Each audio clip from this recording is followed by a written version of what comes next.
How's it going, VIP family? It is Breezy Breaks. We are back with a VIP Experience episode 3, and this time we have brought on, finally, after a couple episodes, he's supposed to be on the first one, it didn't work out. Oh, well. Money Mosh, fellow breaker here at VIP Rips.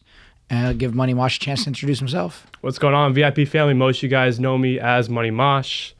But for those who don't, my name is Adam. I am a breaker here on VIP Rips Whatnot, as well as now I've been doing Fanatics. We actually moved on to there. I joined this company my senior year of college.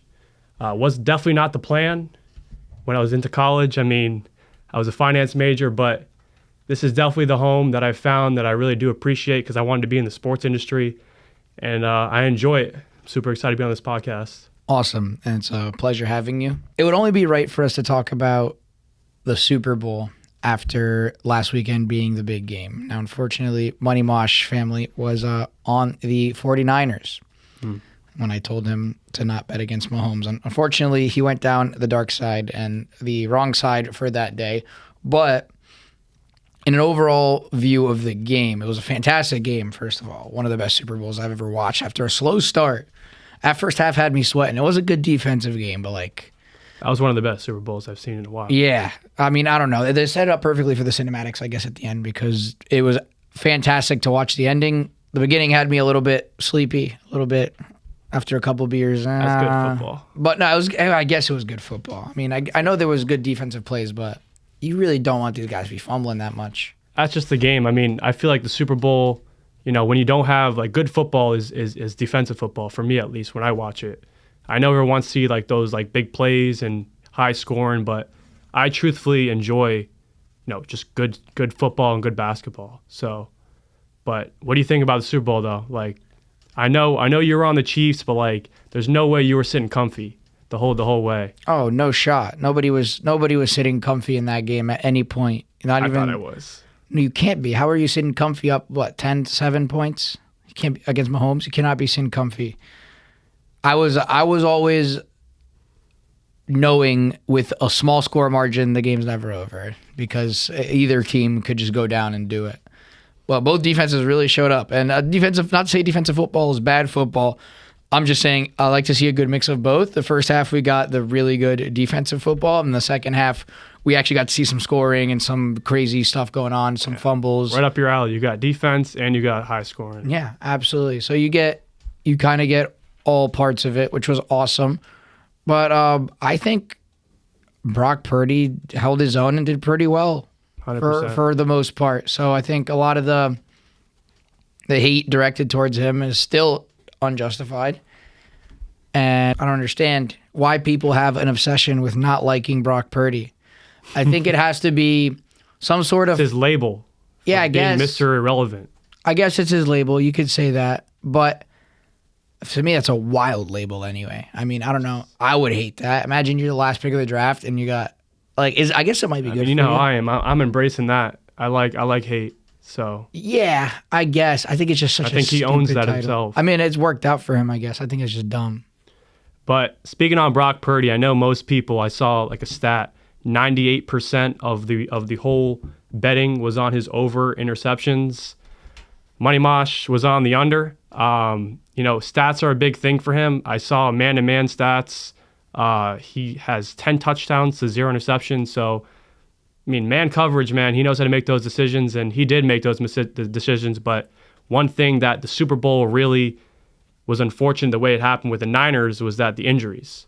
Greenlaw, I mean, he was so excited to get onto the field, he hurt himself.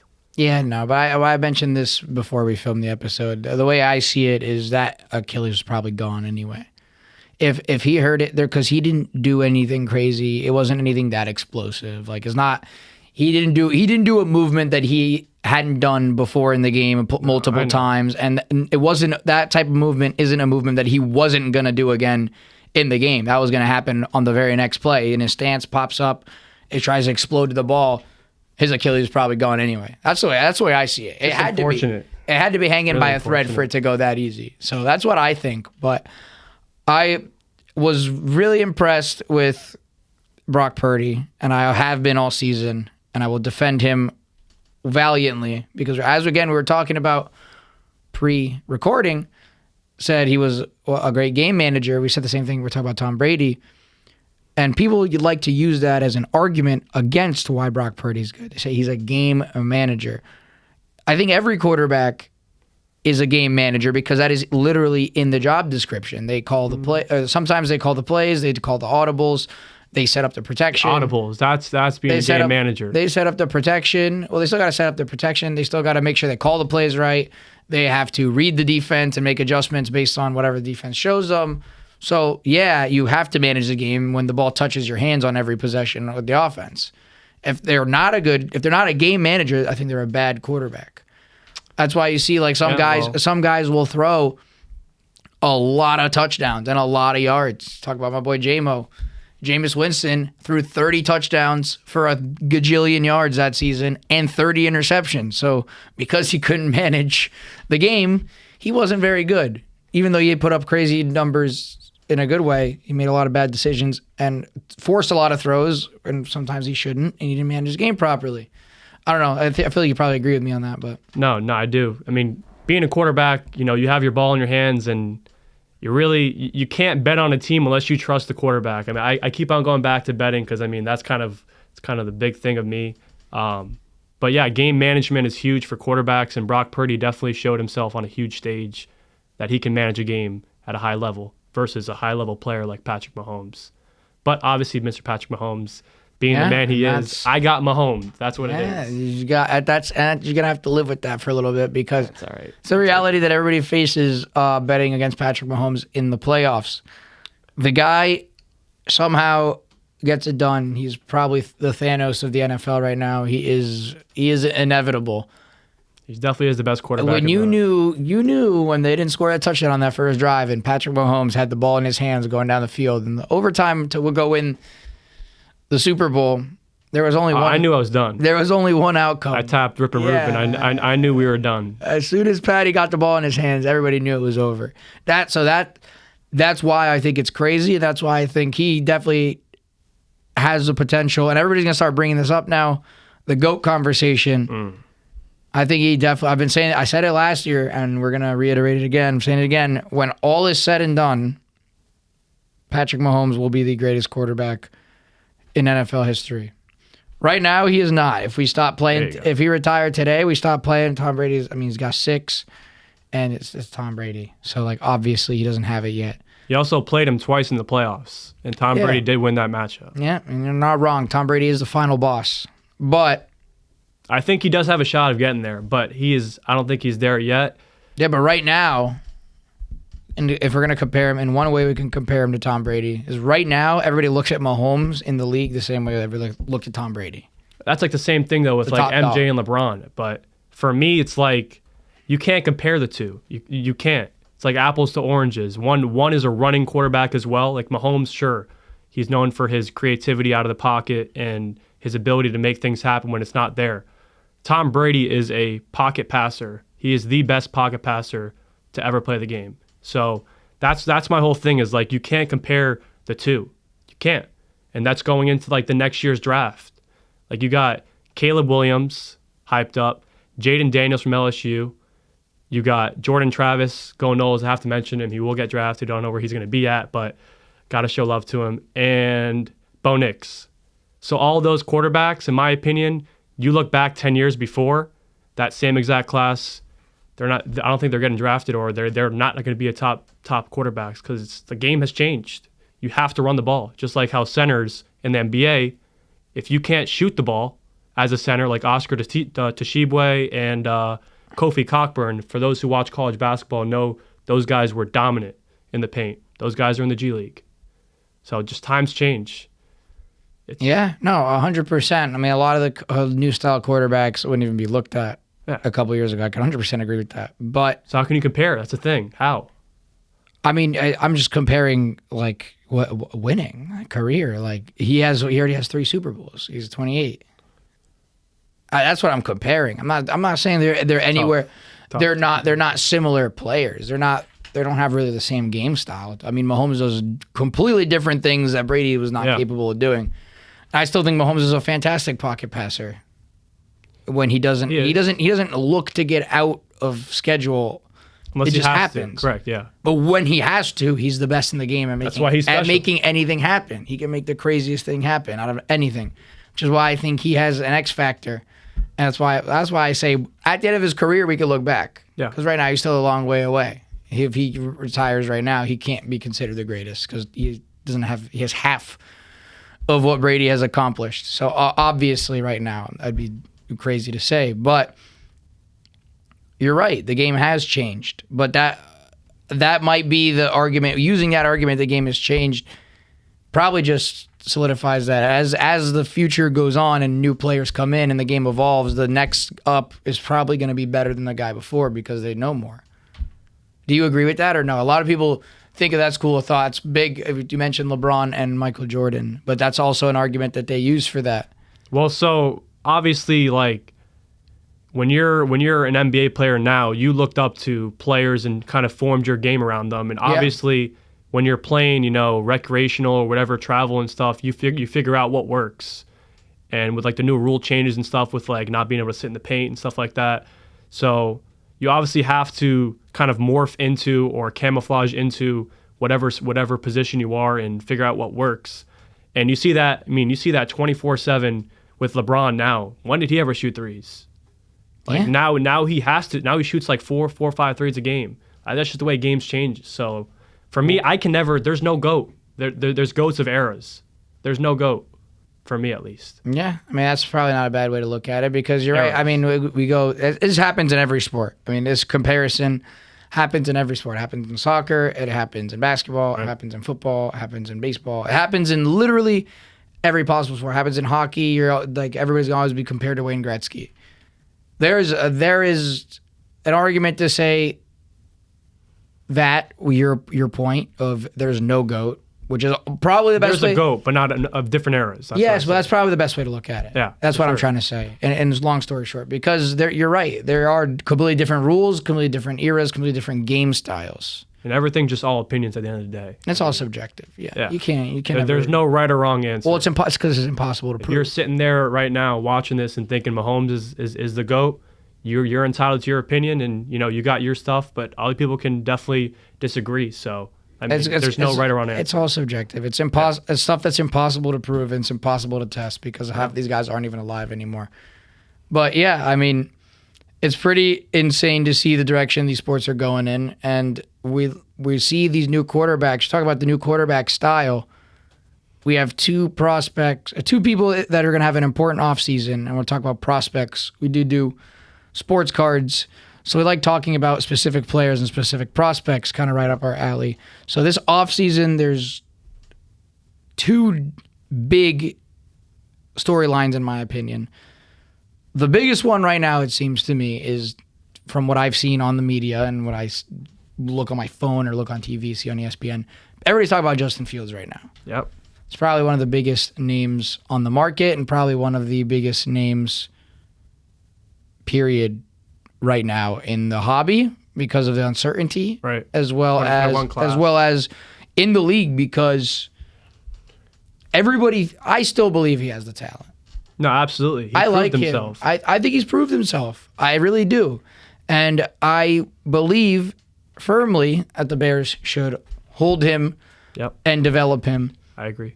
And try to build around him. If they can put the pieces around a guy with that level of talent, he's a game breaker. Because if he needs to get loose, a cheat code. If he needs to get loose outside of the pocket, he's insane. And ever since he came back, he did not do too bad. So I just remember they started off super slow, and then there was a whole bunch of just talk about him sucking, and he just really kind of just pulled up his pants and just started winning. He started winning a little bit and just having great games, but it's just the Bears organization. I don't think that they believe in him, but even though he's proven himself. So if I'm in the Bears' shoes right now, I mean, Jay Fields, I think he showed himself. I think you got to go draft Marvin with your first pick and give him something because he has DJ Moore. He has a deep threat. We saw what that added. I mean, we saw, everybody was wondered, okay, well, Justin Fields finally got a weapon. It's DJ Moore. Now he can throw. How is that going to help him? I mean, it helped him a lot. Yep. When you saw that, what was that one primetime game against the Lions? I mean, they went off. He had 4 touchdowns. Give a good receiver to Moore. a quarterback, he's going to find him. Finally, like it's correlated. It's clearly correlated. Yeah. So that's what I think, though. I think wide receivers for sure. I think they should build around him. I think they need a lot of help at offensive line. Yeah. Offensive line is running back's not the best either. I don't like Khalil Herbert. I like Roshan Johnson though. They got too many. They have Khalil Herbert. They have Roshan. Why not package one to get some sort of wide receiver or something? I mean, running backs have been built by committee for a very long time in this league now. We've seen it. Another thing that has been changing. Every time, a different year comes by, there's a new wave. Well, that's personally that is more financial than anything. Well, it's all financial. Yeah, actually, running backs. I agree. Are replaceable. A running back is a financial position right now in the NFL. What I mean, I guess that's not really the best way to describe it, but what I mean by financial position, which is just a term that I completely made up right now, is that the teams are looking at that position, I think, the hardest to try to find replacements and alternatives for cheap, for the simple fact that it has been proven, like statistically, they drop off big time, and it's because it is almost impossible to be durable as a running back in the NFL. Hit every single play. You literally put yourself through the worst amount of damage most people in sports ever will put themselves through. Yeah. You probably get the same amount of trauma as some MMA fighters do. I think that's a little bit of a stretch, but I mean, they get hit big time every play. If you add it up, yeah, because they're getting hit it's not more all trauma in the head though. That's a little different. I mean, a lot of times it is with these helmets. It's usually that's another. We get start. Don't get me started on helmets. I don't think helmets should exist. Well, that'll be a topic for another time.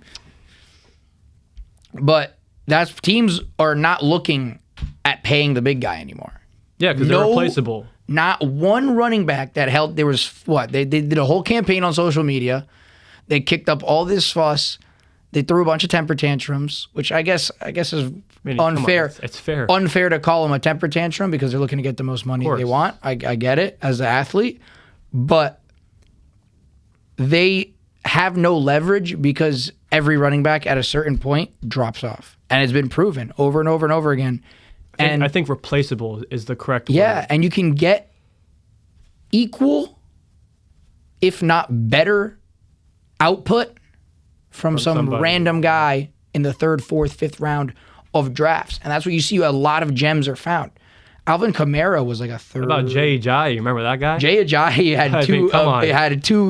had a nice Linsanity run. He had 2 great seasons.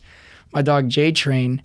And then there was also, who else? I'm talking about Kamara. Was that 3rd round draft pick, I think?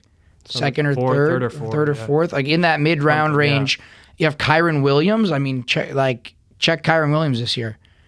Yeah, I mean, I think it's all about the offensive line. Personally, I mean, I'm gonna go back to betting here. Every single time, you see like Nick Chubb gets injured or Derrick Henry gets injured, you can just take the backup running back to run, and it's gonna hit most likely. Yeah, and that just goes to show that it's like they're replaceable. They are. They got their strengths, like Derrick Henry. Sure, you can. 100%. I mean, one of these. Christian McCaffrey. Yeah, sure. There's some of those that deserve it, but there's a lot that you know what I mean. Like you gotta. I'd say guys like that are exceptions to the rule. Yeah, I would say the guys like that are definitely exceptions to the rule because you can repeatedly find these guys in that have the talent. Yeah, and it is really due to that offensive line. You have to build that offensive line. And then there are some guys who cannot run behind bad offensive line. They're just bad running backs. And of course that exists. But every end of the spectrum obviously exists. I just honestly think that these guys are never going to get paid, no matter how hard they try. Because the teams are going to get paid. Very few of them, though, again. Yeah, probably 4 or 5. Because you could be great. 5 or less, probably. It doesn't matter because you could be great. You can be Saquon Barkley, who is incredible. Probably is one of the best athletes in the league by far. But he's hurt every year. So how much is a team going to be willing to pay some guy? Because injury prone, but 100%. But I guess you have to factor that in though when you're paying a guy. It's like how what I mean, like his longevity, how long can he last? Yeah. But I mean, at the same time, you're like, how can you think of that? Like as like someone. Well, it's because the cycle is so short, I think. You get the guy, comes in on a rookie deal. It probably is getting paid cheap if he's a running back on a rookie deal, especially if he's coming in from like the 3rd, 4th round. Yeah, the late pick. He's not going to be making money. He's going to be on that contract for a little bit. Then he's going to get his first like nice little payday.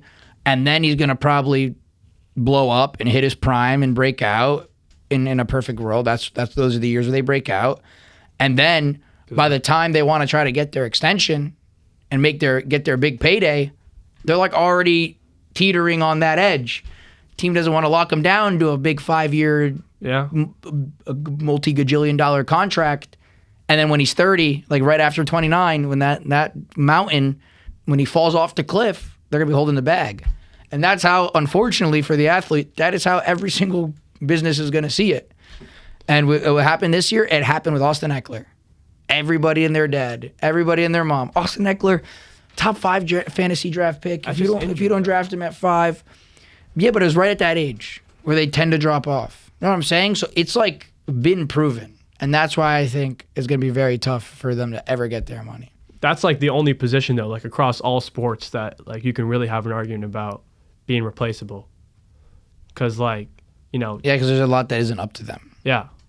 Having like the correct read off the defense, the correct offensive line blocking scheme, like one little mistake, the ball hitting, like I saw it before. You see people run into their own offensive linemen. Like there's so much to running backs that are out of their control that I think now in order to be paid, you have to be able to catch the ball.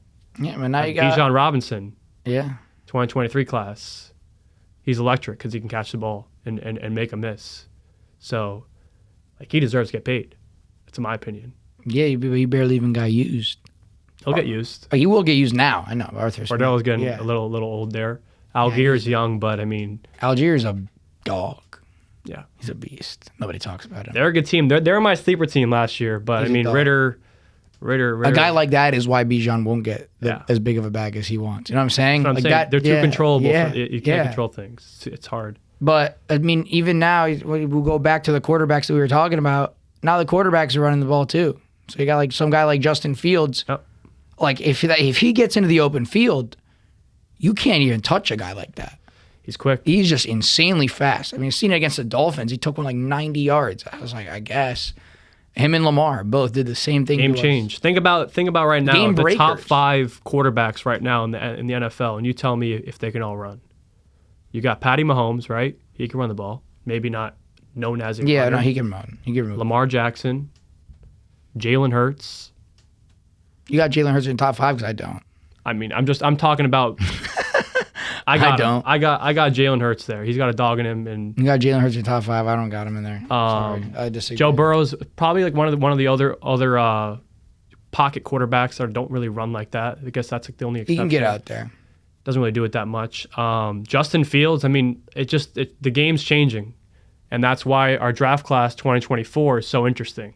That's why, again, you missed Josh Allen there. Josh Allen, I'm sorry for missed that one. Bills Mafia fan. Don't kill me. No, I'm just saying in terms of running, because that's become such an important part of their offense, especially this year. You've seen in the playoffs. Like, he took that 50-yard... 15 carries again. Yeah, it's crazy. 15 carries. It's like out of nowhere. They're like, okay, well, this guy's huge. We got to start using him more than just sneaks and things like that.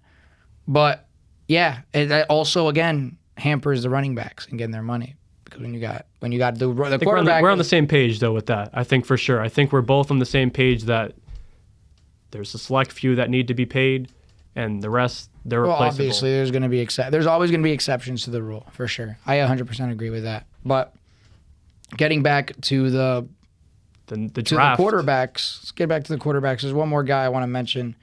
We're back still on the subject of running, so it feels good to talk about. I think I know who you're talking Anthony about. Richardson. My guy. As a Knoll, it's my guy, now, though. I'm going to be 100% honest with you. My opinion obviously doesn't mean anything, but I did not like him at all coming into the draft and when he got drafted. I didn't like him just because I didn't. FSU. But. It might have been a lot of bias, but I had watched him play in person live a couple times, and I still don't think he has one thing in his game. He doesn't have that touch. I don't think he's got the touch yet, but that's something that like is easily practiced. Like that's something that you can improve on that. Improve on that. Yeah. The other stuff that he does have is not stuff that you can just find in any guy. He's 6'5". He's bigger than Jalen. So this is the whole thing: bigger than Jalen Hurts Yeah. and quicker than Jonathan Taylor. Yeah, he's like a bus. He's like a freight train. He's fast as hell, and he can move. He is shifty. I've seen him break many ankles in the open field, especially of my Seminoles. We went to that one game. That was one of the best. Probably games. the best. I mean, I feel like I say this a lot about a lot of the FSU games I attended, but some of the best sporting things I've ever seen in my life. We saw the battle in Doak Campbell where he and Jordan Travis both put up multiple top 10 SportsCenter plays. That was our last game. Last home game that we ever had as students, but he deserves all the shot to shine. He deserves every possible opportunity the Colts can give him. They should give him. Gardner Minshew was a great substitute. Placeholder. Great substitute while he was injured. Great vet. And you just got to hope that Anthony Richardson can stay healthy. Because, I mean, how many touchdowns do you have in his first 4 games? You have like 5? Yeah, I think he had 4. So he played 4 games, but he actually played in 2.5. He didn't really start because he got hurt or whatever in 2 games. But, I mean, on pace. He's on pace for 17 touchdowns on the ground. I mean, a small sample size, but yeah. Yeah, obviously. Going back to betting, I was betting Anthony Richardson every game. I told you before the season. I said, you know how you always bet on Jalen Hurts. I love it. Here it's Steichen. He's going to run the same thing, same type of scheme that made Jalen Hurts successful, and clearly it much less successful after he left Jalen Hurts. Yeah. So it goes to show you that system for that style of player definitely will work. I think he has all the X factors to be an absolute game breaker. Same thing with Justin Fields. And I think more now than ever with this changing game style, we have to value these guys as the athlete that they are, because they are truly freaks of nature. They can move crazy. In the open field, they are better than some wide receivers. Or some running backs. Like, it's insane when you really start to think about it and you start to see them actually play. And you get to see it a lot more in college. That's why I love college sports. But I think Anthony Richardson will be successful. I think Justin Fields, if he finds the right fit, would be successful. I do think the Colts are a good fit for Anthony Richardson, given what I've seen with Gardner Minshew. We didn't see him with Jonathan Taylor either, though. Yeah, as well. He never had Jonathan Taylor. That's a dynamic. He had, who was it? Naheem Hines. That was his running back. He had somebody else was in place, right? It wasn't Hines. Or was it Hines the whole time? Hines or someone else. Whatever. But my final point here, before we move on to another topic, is with Mr. Anthony Richardson, if you guys are going to ask me what my biggest buy would be, it's him. And this is a reason you guys probably are not thinking about. He sat on the sidelines for a full year just watching. Just watching someone like Gardner Minshew and watching the way football works. Not many quarterbacks get to do that. That's film. He just did that for a full year. And he knows that system now. So, with his stature, his speed, if he just learns how to throw the ball a little bit better, maybe you get him another weapon, maybe in the draft or something, or in the trade, I think he could be the best quarterback in the 23 class. Okay. I don't agree. Not many will, but... I didn't agree before the season. I told you I like C.J. Stroud the most, and obviously now I look like a genius. I still do like... I haven't seen Richardson yet. I still like C.J. Stroud more. I don't think Richardson's capable of doing what Stroud can do throwing the ball. But can he do what he can do running the ball and making plays? No. I 100% agree. Richardson is way more dynamic on his feet. But at the end of the day, what holds more weight is the throwing, in my opinion. But yeah, I think Richardson's a great buy. Tying it back to the hobby, Justin Fields is probably dirt cheap right now. Yeah. If you pick up a couple of nice cards of his, if you want to take a little, it's going to be a little bit of a gamble because there's a lot of uncertainty right now. He's probably really good value for money. Bryce Young. I love Bryce Young. I love Bryce Young. Jinx. I mean, that was my next point. You took the words right out of my mouth. Why do you like Bryce Young? I like Bryce Young because he kind of reminds me of Jared Goff. I don't know if you remember, but that class, Jared Goff was not good, but the next year he took that step, and I think he didn't have the right offense, Bryce Young, this year for him. Definitely only had Adam Thielen. He had Mingo. I mean, And Chark. But like those aren't. You know what I mean? That organization is a disaster. They got a new coach though. They got a young coach. Forgot the name of the guy, but I think that, I mean, come on, he's dirt cheap right now. If he, I mean, you can't. He's not really dirt cheap. This Prism stuff, they all sell just because. Yeah, he's the number 1 overall pick, But I do think he's a good buy, and I think he's a good hold if you're getting into breaks right now and pulling Bryce Young. That's the word, hold. He's not. I'd say he's a hold. I like it because I still think he has undeniable talent. He did not have as bad of stats as people want to make out. That he can only go up. That's the thing. He had comparable stats to Trevor Lawrence in his rookie year. I didn't see that, but he did. I know everybody wants to say Trevor Lawrence's Urban Meyer year. I get it. It's pretty embarrassing to have to deal with Urban Meyer as your coach for an NFL franchise. But I think that team can. If that team somehow gets worse, then I am sorry. And I don't know what to tell you. You can't get much worse. That's why it's a hold. They are god awful. I watched him play against the Dolphins. I saw him make a lot of good throws. Yeah, he's a good quarterback. And he's a good quarterback. I still think he's a good quarterback. That offensive line is god awful. He has no weapons and doesn't even have a running back. Yeah, Sanders wasn't it. Sanders was not the right move. But I guess maybe it's not even Sanders, because Sanders did fine with a dominant Philly offensive line. But Carolina Panthers just don't have an offensive line. You cannot be a good quarterback in this league without an offensive line that is good. The only quarterback that I've, in recent memory, remember being good was Joe Burrow. And he was getting sacked 9 times a game. And that's because Joe Burrow is that guy. But I like all the quarterbacks from this draft. And all of them have had, like, we're not even talking about Will Levis, Aiden O'Connell. What's crazy about this draft class is pretty much every single quarterback drafted outside of Hendon Hooker has had an opportunity. Yeah. In this class, I'm going to say it may be a hot take. To get opportunities. Maybe a hot take, but I mean, this is better than 2022, 2021. This is comparable to 2020. And it could end up being better. I mean, quarterback-wise, I mean, 2020 is still going to be the best because I even got Jordan Love coming up. Yeah. But, like, Hurts skill players, it's been crazy 2023. Aiden O'Connell had an opportunity. Will Levis had an opportunity. I like Aiden O'Connell, too. Even Clayton Tune had an opportunity. So did Jake Haener. I mean, all these quarterbacks get opportunities. Not many times in the NFL with draft class rookie years you get opportunities. I mean, that might be just an indictment on the state of general quarterback play in the NFL right now, because I don't think it's very good. If you like, there's a good top tier, and there's just like a big drop off. There's like kind of like this void to fill.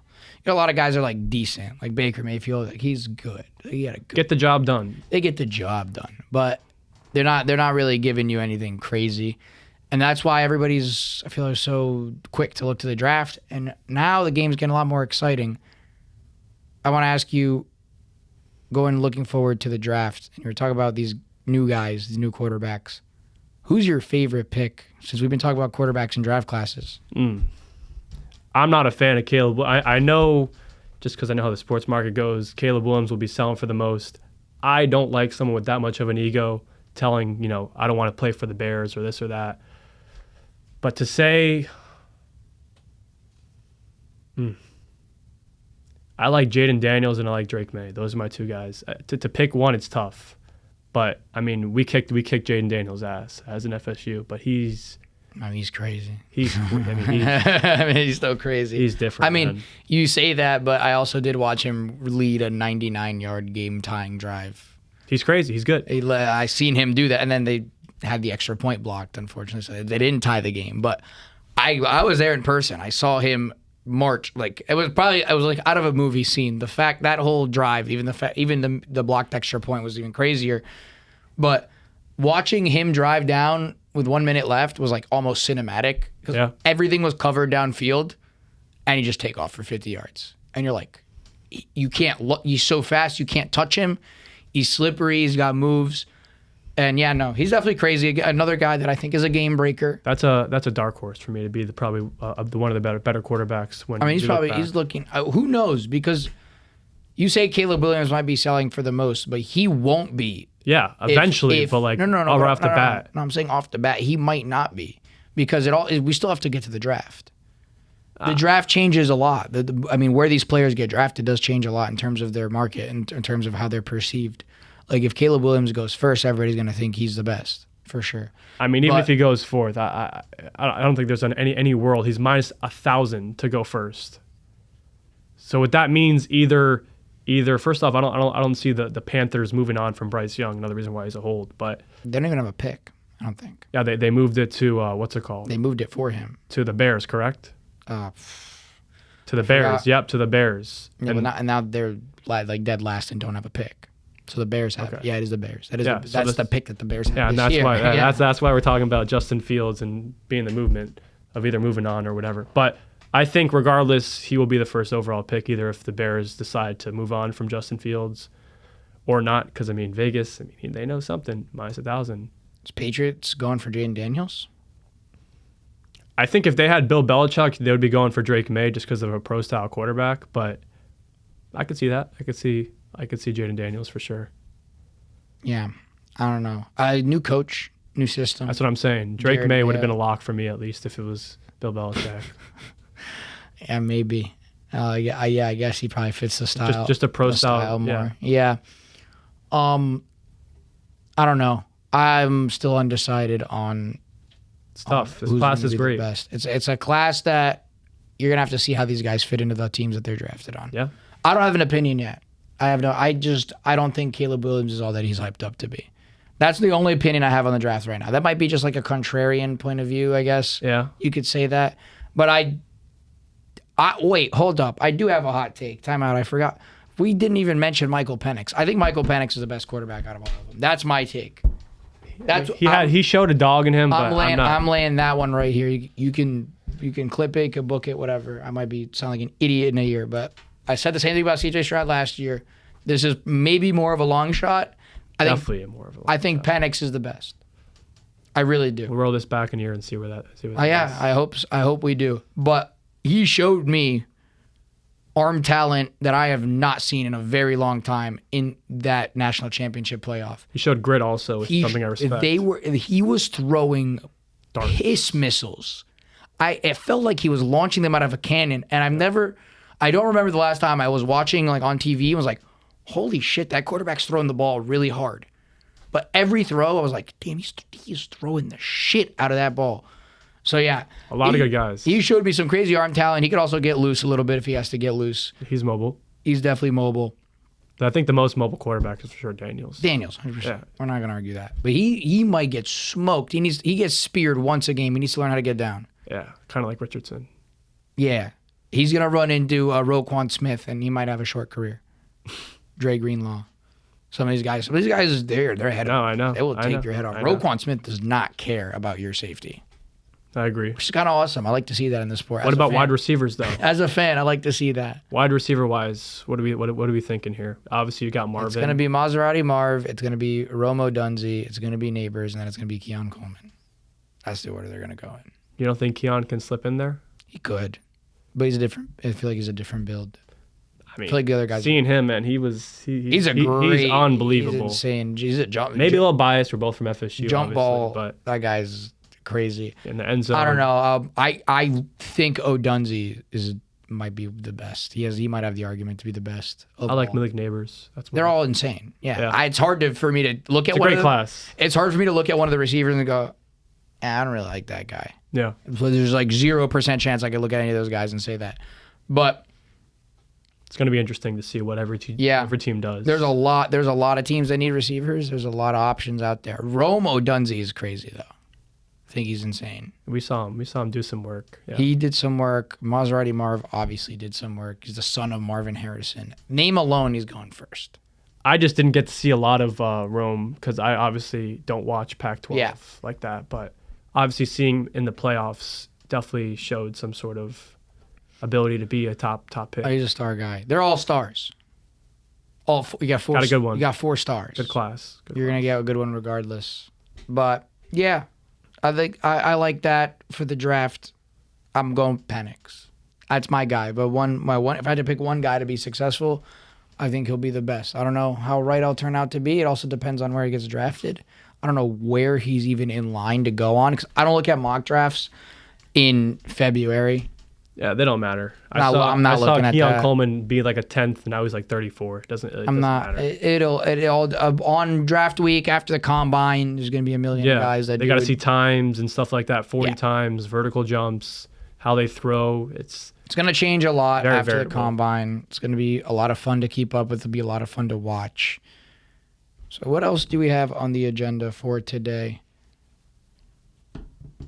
Let's talk a little bit about the sports gambling industry, because we've already talked about football. We've already talked about the hobby for a little bit.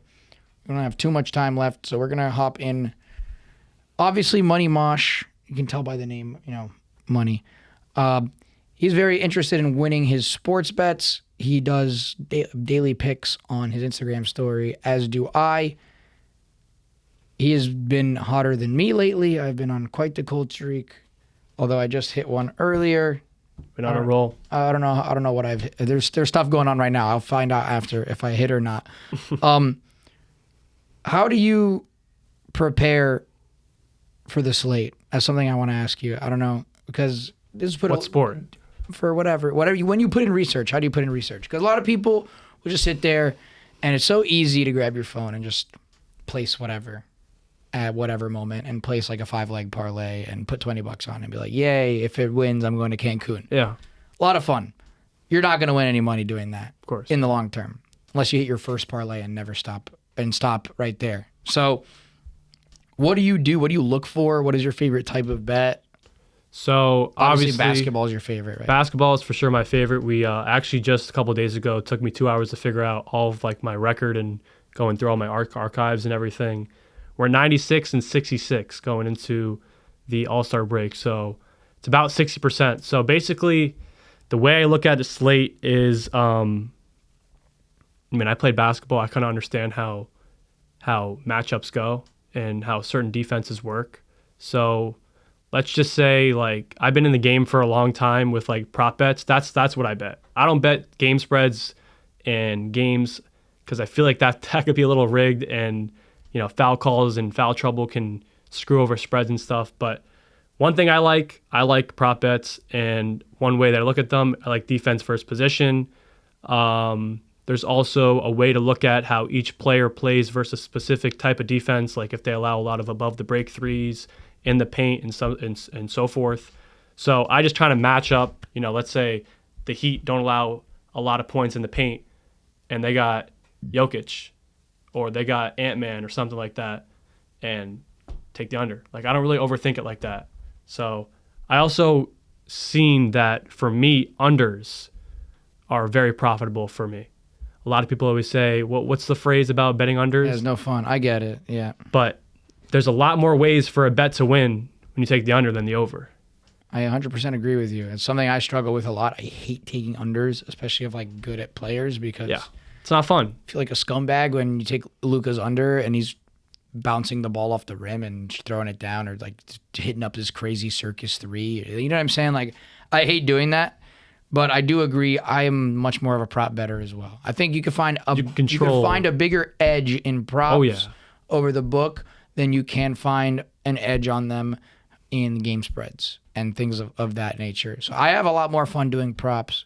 100%. I don't do basketball though. Now let's talk about NFL though. Prop bets. That's a lot different. Like for NFL prop bets, if you're betting on a running back, and this is where like it gets challenging, because when I take a bet on a running back, I have to think in my head, is this team going to be winning or losing?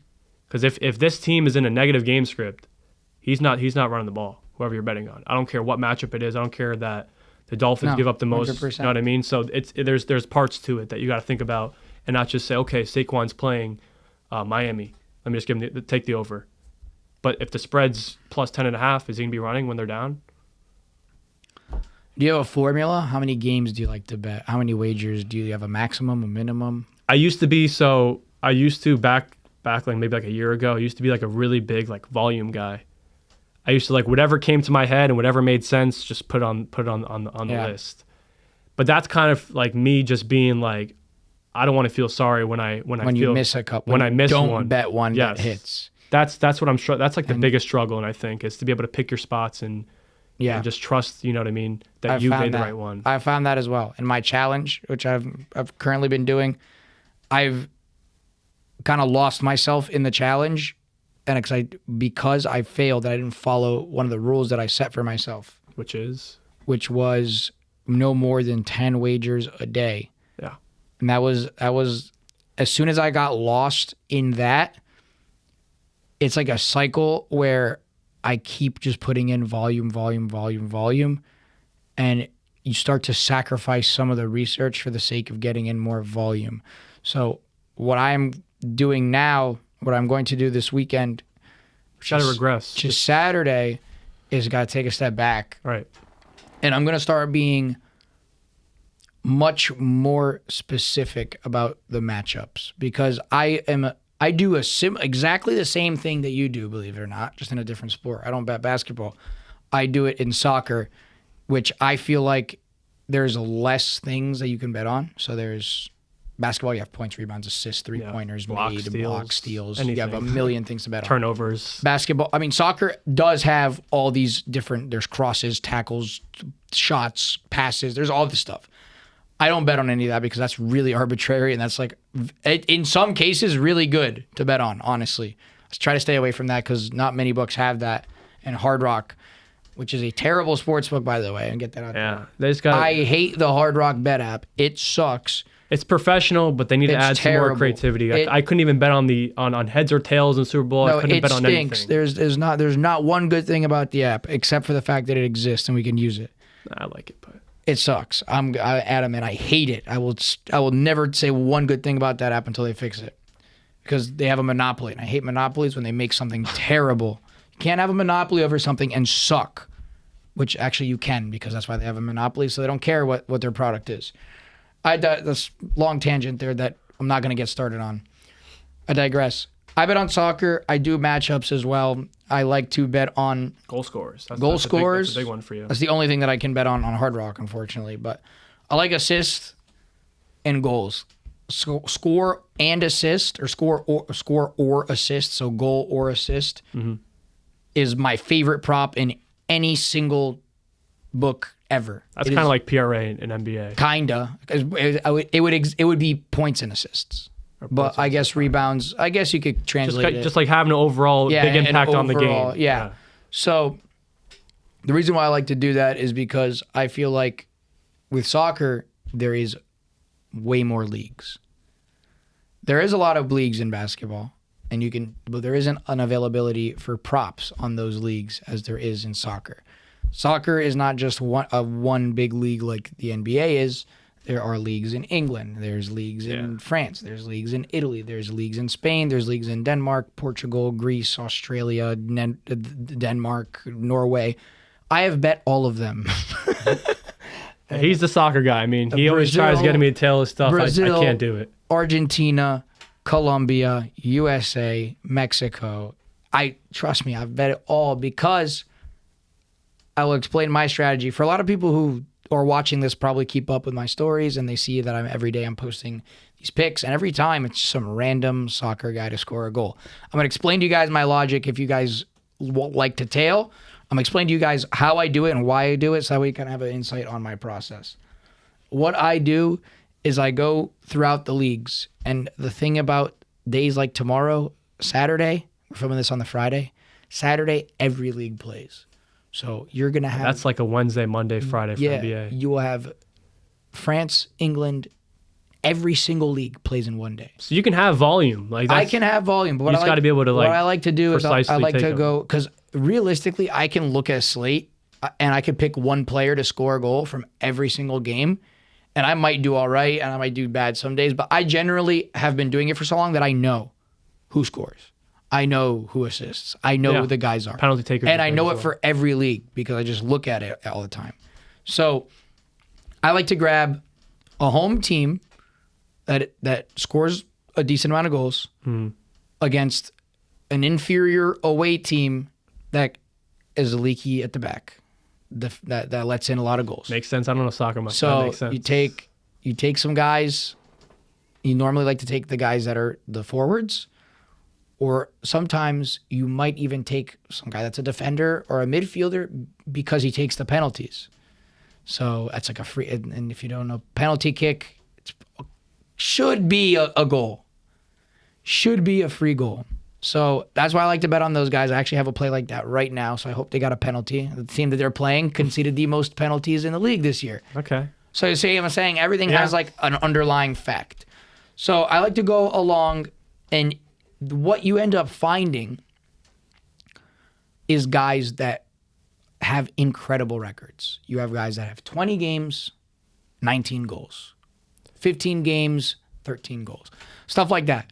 You start to build what I like to call it.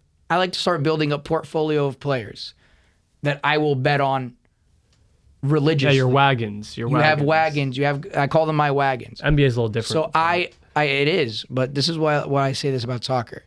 My goal, the whole thing, is to outperform the S&P 500, right? My challenge. If I can narrow it down to like 5 or 10 guys, maybe 15 guys, because I bet on so many leagues, it might have to be like a longer list.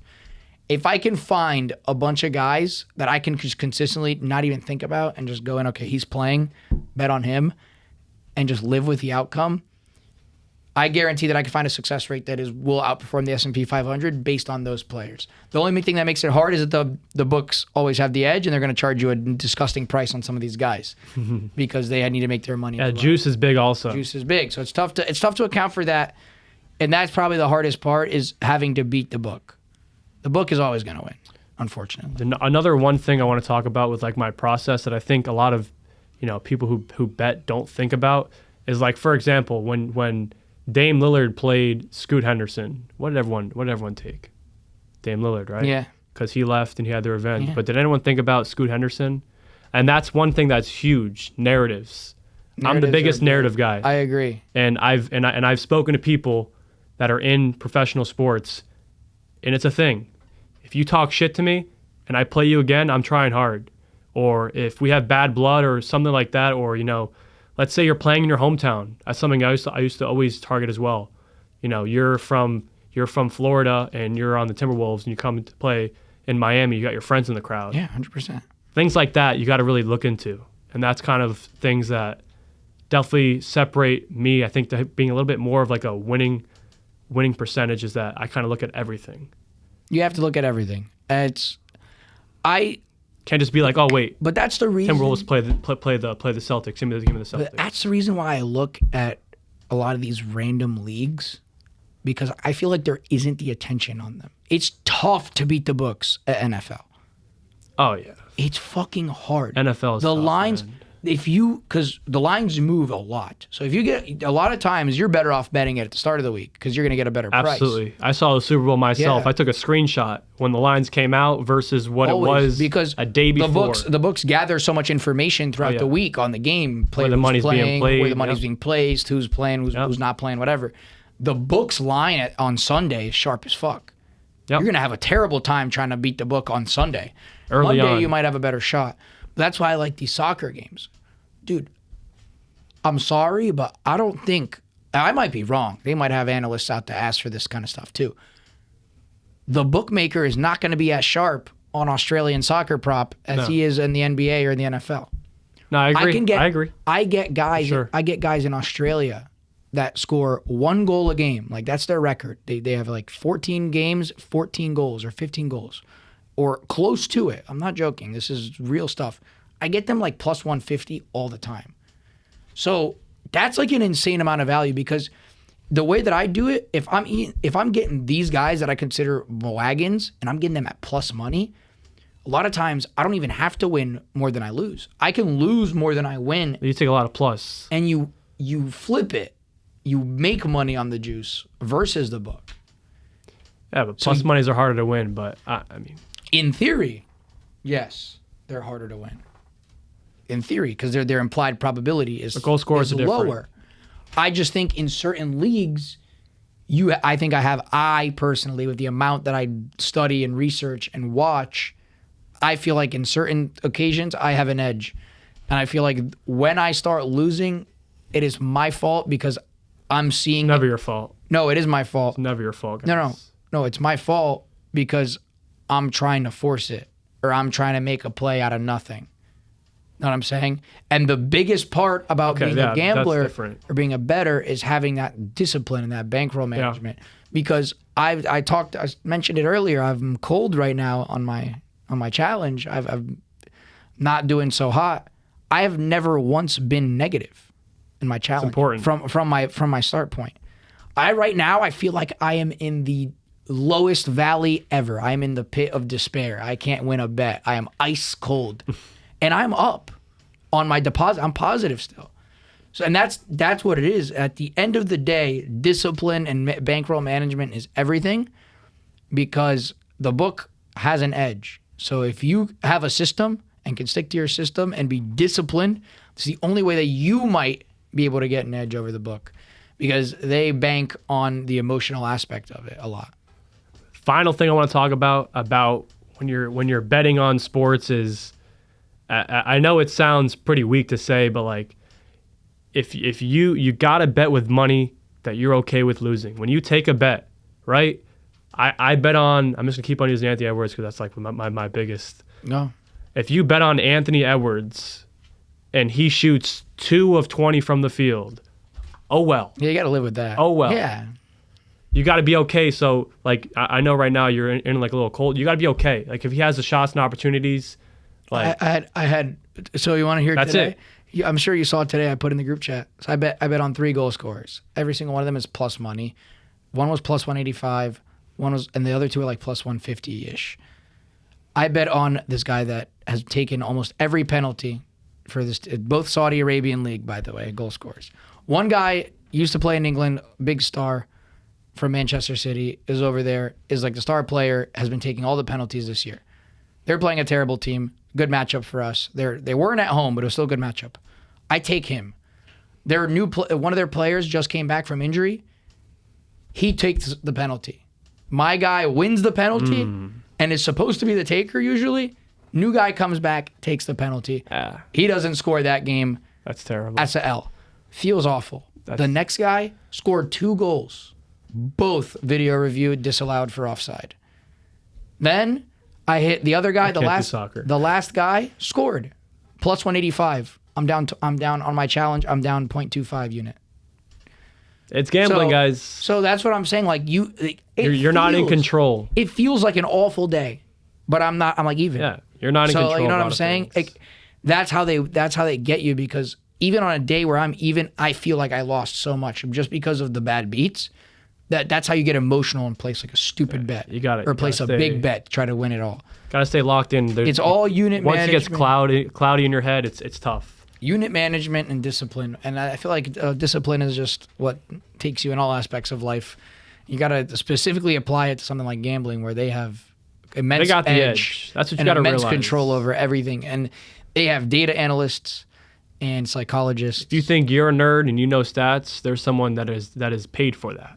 That's lines. And they have AI that steals your information and knows what you like to bet on, knows what stage of gambling you're in. Be safe out there. The books are out to get you. You just got to beat them. Or don't try at all. Depending on where you're at, that might be the plan. Yeah. But speaking of it, we got an all-star. We got an all-star event weekend here. Got the Rising Star. We're going to see Mr. Wembanyama, Brandon Miller, Scoot. We got the 3-point contest. We got Sabrina versus Steph Curry, which is going to be very interesting. So do you want to give out a lock? We each give out... There's no lock for that type of shit. No, we'll just fuck around here. Let's entertain it. We're talking about the All-Star Weekend. We'll each say one thing. Obviously, this video will be released after the All-Star break, but we can look back next week and see who was right and who was wrong. Let's do it. So this will be good. So what is one bet for the All-Star Weekend? Just one play. If somebody wants to have some fun and toss a wager out there, what would you pick?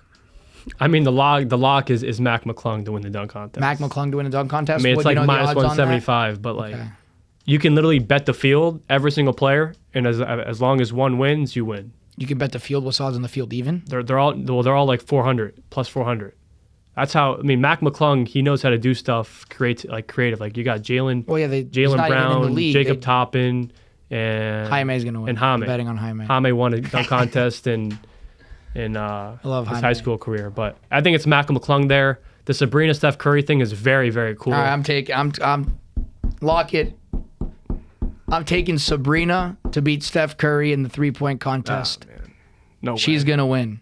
Steph Curry is not letting that happen. At plus 200 odds, you're gonna give me it's essentially a 50-50. You're giving me a 50-50. You give me a coin flip at plus 200. Are you kidding me? Coin flip. Coin flip. What do you mean? That's not a coin flip. Sabrina has the record. How are you giving me the favorite It's Steph Curry. at plus 200? It's Sabrina. Mac McClung, Steph Curry to win. That's going to be my parlay. They're just, That's gonna be my parlay. They're just shooting. She's using the women's ball. She's Yeah, no, not using the men's ball. It's even playing field. I just got Steph Curry personally. You got Steph Curry? I got Steph Curry. I got Sabrina. Plus 200, I'm taking Sabrina. I think the book wants you to take Steph Curry. I'm on Sabrina. I don't know what the book wants me to do, but I'm on Sabrina. I'm locking in. She has a record. She's going to hold her crown. She'll be the queen. It's going to be a great day for women empowerment in basketball, and she's going to win it. Take it home, and I'll see you guys at the counter. Let's talk about 3-point contest. That's a pretty interesting one. We have a lot of Damian Lillard, I have Tyrese no idea. Halliburton. I looked at that today. I have no idea. We're going to go with the Noel, Malik Beasley. That's what we're going to do. I have no Spot-up read. shooter. There you go. Malik Beasley. I got no read. I looked at that today and tried Or to decide. Jalen Brunson. And last but not least, Celebrity All-Star Game. Stephen A. Smith. Oh, C.J. Stroud could win the MVP. CJ Stroud MVP has got to be a lock. Stephen A. Smith. Or Meta World Peace. Stephen A. Smith in that game has to be a lock. They just picked up Mecole Hardman today. Oh, yeah, I He can saw hoop. that. There's a lot of NFL players. They're cheating. They're cheating. They dropped an actor and picked up an athlete. They're definitely cheating. They're going to win. I don't even have a line for that on my book. I think they win. Minus 130. And I like Team Pow. I'm team Tamika. I believe. Tamika, I'm Team Pow. Wemby's not going to lose in that tournament. We're going to have, so actually the first game is going to be Paolo versus Chet. I think Paolo takes that, and then we're going to have Paolo versus Wemby. And fun fact, got Brandon Paolo Miller, Banchero, yeah, well, you got Paolo, you got Jaden Ivey, you got Jalen Duren. But anyways, the MVP odds leader is Paolo Banchero, and he's plus 250, that team to win the whole thing. So Vegas knows something. We're rocking with Team Tamika. I'm rocking with Steph Curry. I'm rocking with dunk contest Mac McClung. And I am rocking with either Jalen Brunson or Malik Beasley as my 3-point contest winners. Yeah, no, I don't know anything. I don't know anything about all that. I do know one thing though. The one thing I do know is that Sabrina Ionescu is going to spot up and smoke my dog Steph That'd be Curry. great. That'd be great for women's basketball. She is going to smoke Steph Curry in the 3-point I contest. hope that women's basketball pops Heads off. up, women's basketball empowerment during the NBA All-Star break is going to be at an all-time high. We just had Caitlin Clark break the scoring record. You know how I feel about Caitlin Clark. And you guys know how I feel about Juju Watkins. Juju's next up, but we'll talk about her after Caitlin Clark's gone. Caitlin Clark is the GOAT. Juju might pass her when all-time scoring when it's all said and done. But yeah, I just don't think Sabrina loses. I don't know why. I think honestly, I just see plus 200 and think there's value there. We shall see. Is it the king or queen? It's gonna be the queen. We'll see. All right, VIP family. That's going to conclude it for us today. Well, we had an interesting conversation there. We talked everything from sports, football, basketball, soccer, to drafting and hobby and investments and gambling. So pretty much everything that is right up our alley is kind of the more of the content that you're going to start to see frequently every week. Once a week, episode will drop on Friday. If you have enjoyed, please make sure to like, subscribe, and share this with your friends. If you would like to tune in and watch us daily, ripping sports cards, Whatnot, and Fanatics live, both apps available on the App Store and the Google Play Store now. And Android. They're both now Google. Android. Google Play Store. Yep. Fanatics just got added there, so everybody can follow along now, thank God. And it was a wonderful, wonderful time speaking to you, Money Mosh. We look forward to doing this again next week, and I will see you guys then. Have a good one, guys. Have a good one.